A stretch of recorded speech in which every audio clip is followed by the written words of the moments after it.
from an undisclosed location in the Great Western Desert in the land of the free and autonomous Native American people, the 2024 presidential campaign leader it's time to return all US land back to their right's owners. This is the Ben Zion Podcast. Techno-communism will win. Welcome back to the Techno-Communism Show. It's been an eventful few days on the world stage. Not in my town as much. More so in this demonic place some hundreds of miles from here and known as Washington, D.C. And even more so in this place, the city of Jerusalem, the country known as Israel, rightly Palestine, is doing extreme violence to its prisoners, the people of Gaza, Palestinians, the rightful owners of that land. And I'm scared. I'm scared that we're looking at World War III. It's not a joke. And even if we're not looking at World War III, hundreds and hundreds of Palestinian civilians living in that concentration camp have been murdered in the last 48 hours. It's retaliation for their attempt to break free of that concentration camp. The one thing Israeli people, as they're known, seem to have learned from their ancestors being put in concentration camps. The one takeaway that they've seen to have gotten from that is to put people in an even bigger concentration camp. This kind of issue is largely ignored because we, in the fascist West, live under a constant barrage of white supremacist, Eurocentric, that is, propaganda. It's not meant to seem so. That serves to worsen the class war, make conditions worse, worsen exploitation. That is inherent to capitalism. That's the only thing that the USA cares about. I often joke that the United States is a Christian fascist country, or you could say that Israel is a Christian fascist country. It's more the creation of UK Christian fascists and US Christian fascists than it is much to do with the natural course of Judaism had it not been perverted by those things. So Israelis are Christian fascists, really. But I often talk about the problem of Christian fascism, but very few of the people, the ruling elites, are really Christian fascists. They're just fascists. They're exploiting ordinary people's folly and believing in magic and things of this kind. Cultural business, besides, that is little sounder than belief in magic, to exploit the global south, to exploit the working people in this Anglosphere, so-called, as well, to a high degree. And I'm going to read something for you that I tried to get my friend Claude, Claude.ai, to write, but he said, "You've run too many articles today. They're limited to something like 10 generations on Claude." So part of it was done by Claude, and part of it was done by my other friend, ChatGPT. Neither of them are my friend. They're for-profit organizations, so I don't actually consider them worthy of such a thing. But they are nevertheless useful tools. And as I've said before, Claude.ai is a little better in a lot of respects than ChatGPT. It allows you to upload practically an entire book, and will understand it for you. It can understand pushing up to about 80,000 words as opposed to a few thousand with ChatGPT, and so it's a pretty good free option there, even though they've limited it to 10 generations or something a day. What is artificial intelligence really about? Conquering the last leg of the arms race. A Marxist perspective of an article of that title. The article discusses the race for achieving artificial general intelligence and its implications for society. AGI is portrayed as a technological advancement that could potentially lead to unity among humanity as it can tackle global challenges like climate change. AGI is seen as a tool that can distribute wealth and productivity broadly, aligning with Marxist ideals of equitable resource distribution. Unfortunately, there's an error in that thinking, and that's the fundamental error of followers of a certain Aaron Bastani and his book, Fully Automated Luxury Communism. And the mistake there is that communists are not people who can afford to, no one on earth is a person who can afford to wait for neoliberals and far-right capitalists who control economic affairs to a high degree in this world to redistribute wealth of their own choosing, because that's not something that's ever going to happen. It's not something that has ever happened. In the 20th century, there was a more naive time when we might have supposed that a high degree of automation, someone like Buckminster Fuller, was not a hardline Marxist, would have said that a high degree of automation might naturally lead to a redistribution of wealth in this way, without revolutionary action or anti-capitalist action being required. And then that automation occurred throughout the course of the 1800s and 1900s, and to this day, many sectors are highly automated, some fully automated, effectively. This problem of the distribution of wealth and the maltreatment of human beings got worse. So it's folly, utter folly, to call yourself a supporter of fully automated luxury communism without adding this asterisk that you have to support a revolutionary action against the fascist ruling elites. AGI is seen as a tool, but unfortunately it's not enough of a tool.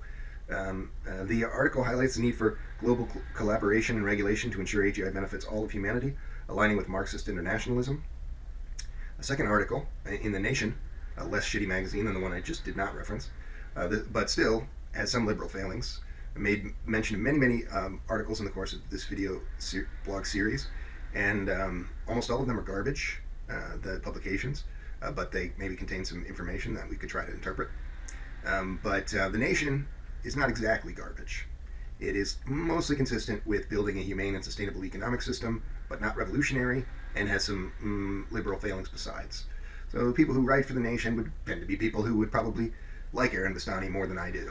But they're maybe not people who should be in a gulag at this present moment, pending review.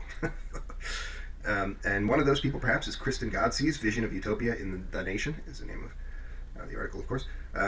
Marxist perspective, the article discusses Christian Godsee's argument that communist societies offered economic independence and social benefits to women. Godsee's perspective aligns with Marxist principles of equality and labor rights, and she highlights the positive aspects of communist regimes.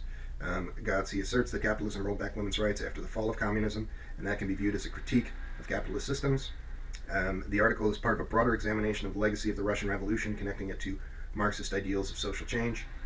The article itself was a little bit critical of some previously existing or existing socialist states.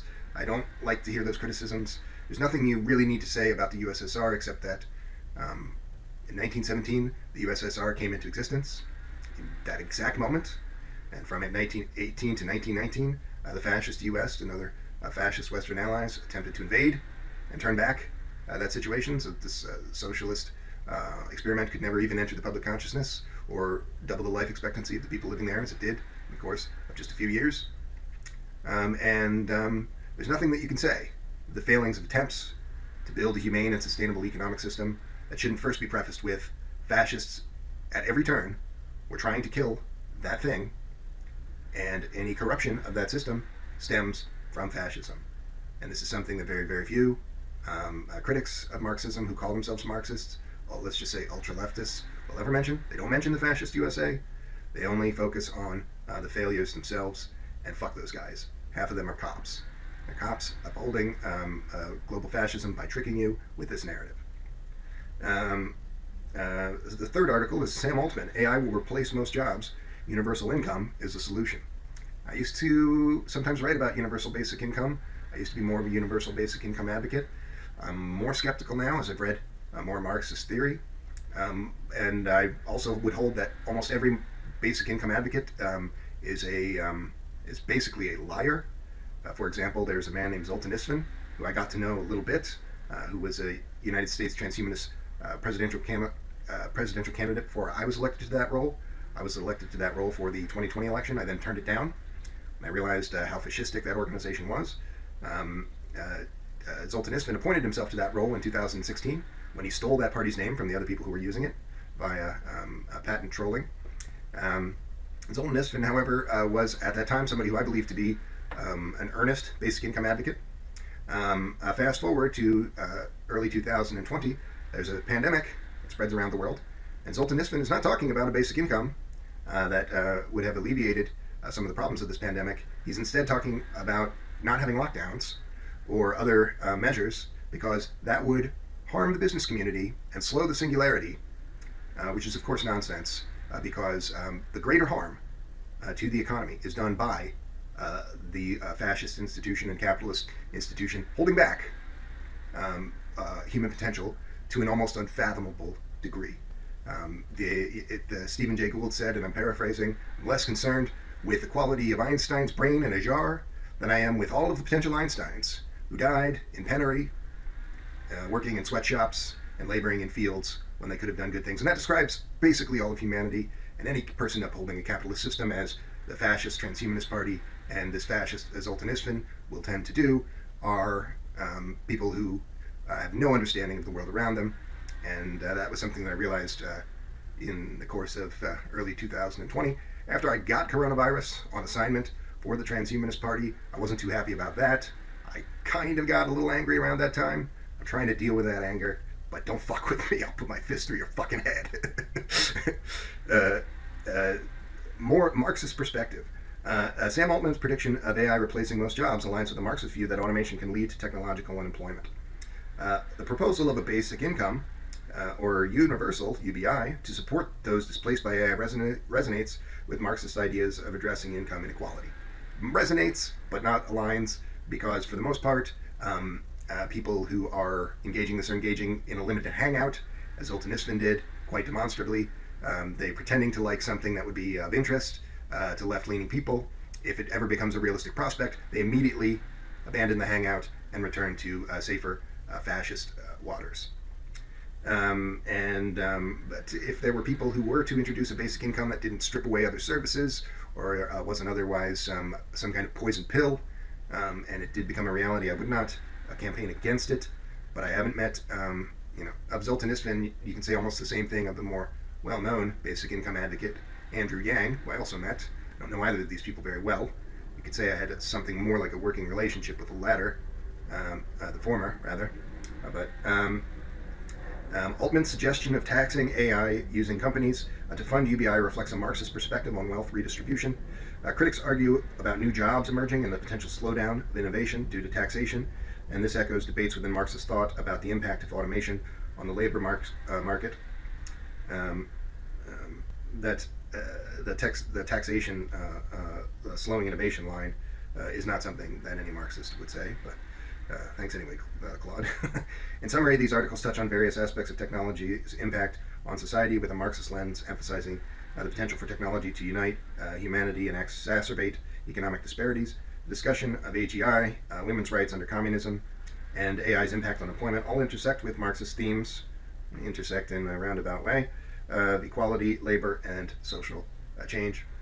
As I'm going to do some interviews with other people this week, I'm supposed to do one nice place out of doors with an artist from my acquaintance tomorrow, and another with Dr. Ian Hale on Friday. And the subject of the artist's interview will be a little bit on his work and graphic design, and maybe relate back to the animated film that I'm making, Falcon X and Megapoint. The interview with Dr. Hale will relate to the idea of what happens if a nation, or let's say a city, or even a city-state, which there are relatively few, declares aging as a disease and begins to use these increasingly powerful tools in a real way in a public health service that treats aging as a disease. Dr. Ian Hale has a lot of views on, and I think useful insights on how universal super longevity could come to pass if a public health service that treats aging as a disease were to become a reality. And that is the main reason that I came to interact with people like these aforementioned fascists, techno-fascists, who I misjudged. And these are not history's worst villains. These a handful of people from the transhumanist party, they are more or less a reflection of every tech person and every person of the capitalist class across this